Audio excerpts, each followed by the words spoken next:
All right, I'm figuring out this YouTube thing slow but sure. So if you bear with me, I put together a few clips for some gear reviews, explaining some of the stuff we use up here.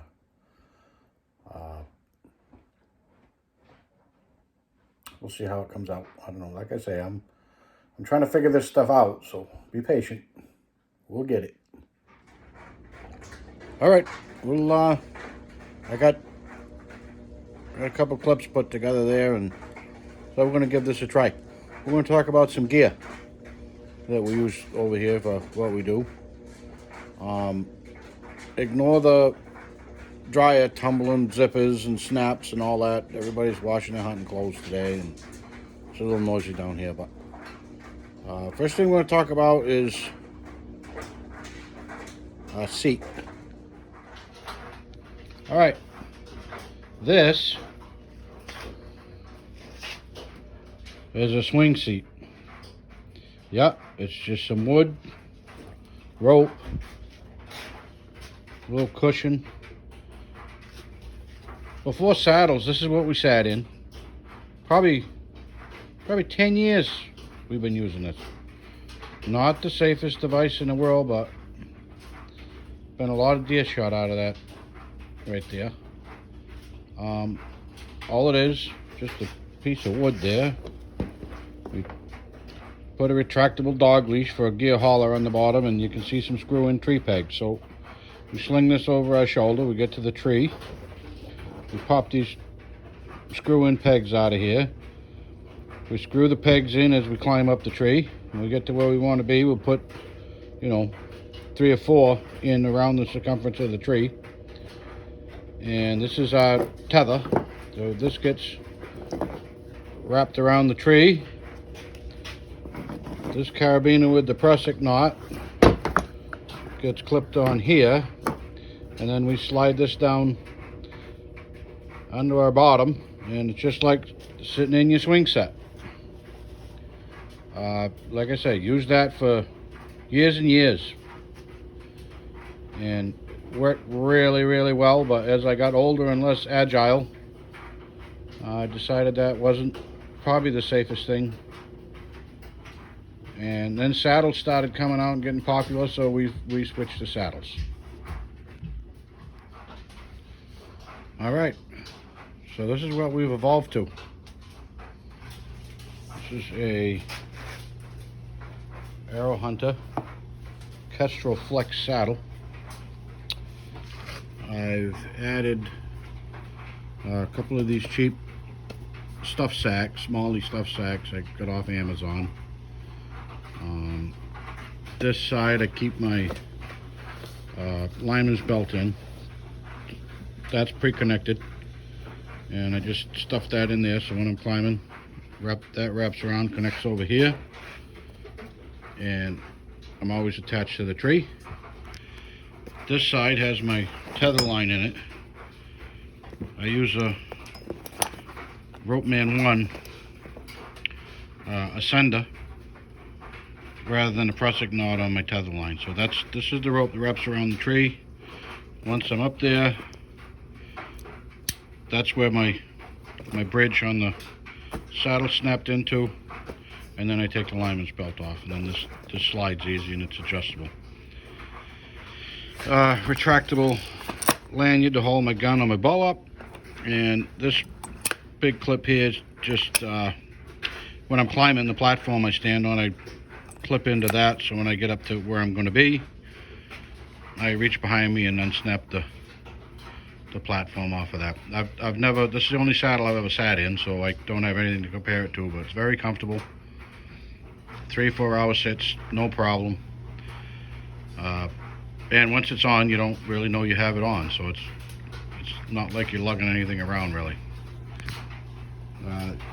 The other part of this is these are Hawk 30-inch Hawk helium climbing sticks. This one's actually my boys, but I've modified mine just a little bit, and I'm trying two of these, and I made a rope step off the bottom So I was using 3, getting to probably 14 feet with those. I've eliminated a stick, and I'm getting it, I think I measured it at 12 feet basically. Depends on the tree, but I'm getting like 12 feet to the platform now. So what we're doing, climbing 4 or 5 trees a day, that's working out fine. It's plenty high enough. Probably, you know, if I was going to sit all day, you know, actually sit in the stand, hunt out of the stand, I'd go back to 3 to get the extra height. I'll get a shot of what I've done to modify mine just a little bit and show you what I'm doing. All right, here's mine. I just took a loop of rope, added a step to the bottom of 2 of them, and it's just, like I said, this was something quick I did to try, and it's working out. So I may come up with something a little better than blue rope tied to that step, but I'm still having a bit of a learning curve here, so I'm trying to tweak things, but this works good. All right, the last piece of this is my platform. This is made by Tethered, which is another saddle manufacturer. This is their Predator platform. This is the original, the smaller one. It's all aluminum, very light, and that's what I clip onto that big carabiner there. And this, again, straps around the tree, locks on there, and rock solid, just like the climbing sticks. It's rock solid, it doesn't move. So this folds up, and I just flip it onto that clip. I put some paracord on there to keep the noise down, and I clip that on there. When I get up on the tree, I reach behind me, unsnap it, and this goes on the tree. As you can see, it's not very big, but it's real nice to stand on. All right, next gear review. I'm going to talk about shotguns. Buckshot gets a bad rap in a lot of circles. People don't understand it. They don't use it properly. I don't know. It's they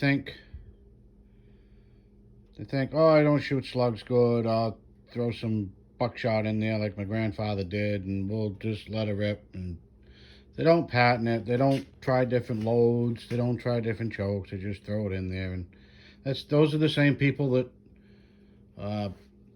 archery season comes. They go out, shoot a couple arrows off the back deck at the block target, and go, "Yep, good enough." And they get in the tree and wound deer. And so anyway, a lot of people don't use it to its potential, and that's sad. But anyway, we do. Probably 75% of the hunting crew here set up for buckshot when we're doing drives. Slugs, I'm not saying there's anything wrong with the slug gun. Zach's got one of those Savage 220s, and that's a tack driver. He's killed deer out beyond 200 yards with that. Tipped him over dead right where they're standing. So, and he uses he's got a little 870 that he's shooting slugs with for deer drives too. So, but he can shoot it, and he can kill moving deer with it, and no problem. Some people can, but some of us are a little more comfortable with the buckshot. So here's my gun and Amy's gun. Mine's on the top there, Benelli Super Black Eagle 2. And I got a Burris speed bead mounted on that. My old eyes don't focus well on the front bead on the shotgun, pick up the ventilated rib well, so I put a speed bead on that, and I love it. And I'm able to tweak. I use the same gun for turkey hunting, so I'm able to tweak that bead to the center of the pattern, so that works out well. And Burris doesn't make the speed bead mount for Amy's Beretta here, so I had to put a scope rail on that, and it's not as ideal as having the actual speed bead mount on the stock like mine is, but She kills plenty of deer with it, so it's working. Both 3.5-inch guns. We use Federal Premium Vital Shock 3.5-inch 00 buck. Now I got the 2 3/4 here because as you can see, the forestock and the magazine on the Benelli only holds 2 of those. So I end up with 3 shots in the gun. If I put a 2 3/4 in first, I can get that last discharge in there if I happen to need it. Now her gun will hold 3 of these in the magazine and a 2 3/4 out in the front. So we keep a couple of these in 2 3/4 in our pocket just in case of emergency there at the end that you need it. And but this right here, for what we're doing, 30-40 yards in a swamp, tips them over dead. And this is probably the most important part of this whole combination right here. It's a Patent Master Extended Range. This is the Extended Range Classic. They make a big game that basically patents exactly the same. But Patent Master choke. This doesn't have a constriction in it because those 32 caliber plated balls inside that buckshot don't like to be crushed together coming down this tube. So this doesn't constrict. The science is all in some little studs inside here that strips the wad so that the shot comes out in the string instead of a big mass. But this will put, at 30 yards, we'll put all 18 pellets in the paper plate. At 50 yards, they're probably in a 24-inch circle. So this is not Grandpa's buckshot out of his 870 Wingmaster with his modified choke. There's some science to this, and we've worked at it.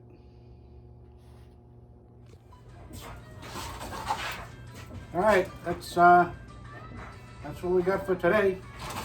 Little gear review. I'll go put this together and see if I can make a movie out of it. Right? Sounds like a plan. All right, we're up. We'll fill you in on what happens tomorrow when we're back in the woods. Oh, wish us luck. Yeah, we need a little luck.